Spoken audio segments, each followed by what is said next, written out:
Hello there beautiful people. For today's video, Sissy.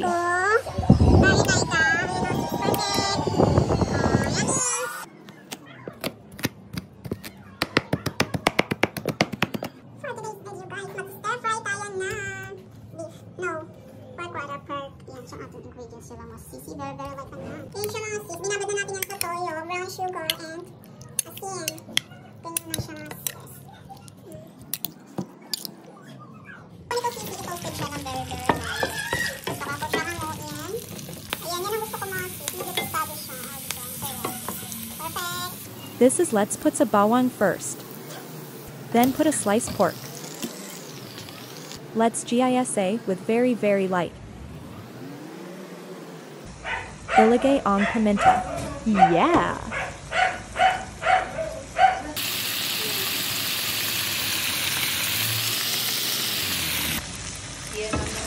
Yes, I love it. Perfect na siya. This is what we call stir fry. Stir fry pork. Kaya malapit na yan. Vamos, yes. Perfect.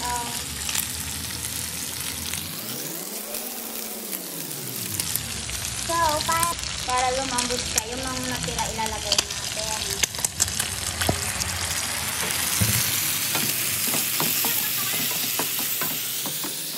Ayan, para hindi siya maging super soft yung ating, ayan, ilalagay natin.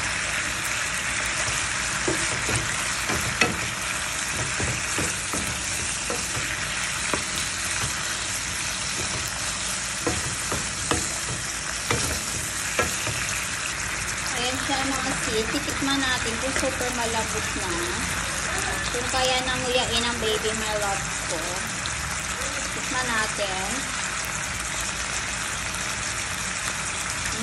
Super lambot lang mga sis yan. Kayang-kaya na ito ng baby ko. Sis, since almost done, ilalagay na natin ito yung onion leeks natin, yung bell pepper. Ayan. And mix together. Oh, diba? Sarap-sarap ng ulan ng baby ko. Oh, perfect na exchange ng sis. So, ganyan lang siya. Kantihan nyo lang yan. Kasi malagay na yun yung onion leeks natin. So, diba? Perfect. Oh, I love it. So, ayan mga sisi, wala na akong nilagay dito na additional na mga protection, asin. Yung binabad ko lang kanina, yun lang yung pampalasa niya. But almost perfect talaga sa mga sis. O, diba? Ang bongga. I love it. O, diba? Ang yummy. Pak. Push. Ayan siya mga sis. Let's eat. O, diba? This is what we call stir fry pork. O, tingnan nyo mga sis. As you can see, yung ating sibuyas medyo buo pa kasi nga hindi ko siya nilagay agad doon. Hindi ko siya sinabay sa gisa ng ating bawang. O, diba? Yan ang gusto ko. That is what we call stir fry. Yan, perfect. Padami na naman ang kain ng baby my loves ko. Ayan na, naiyak-iyak na. Kain na tayo. Let's eat. Please follow and share. Thank you, mama.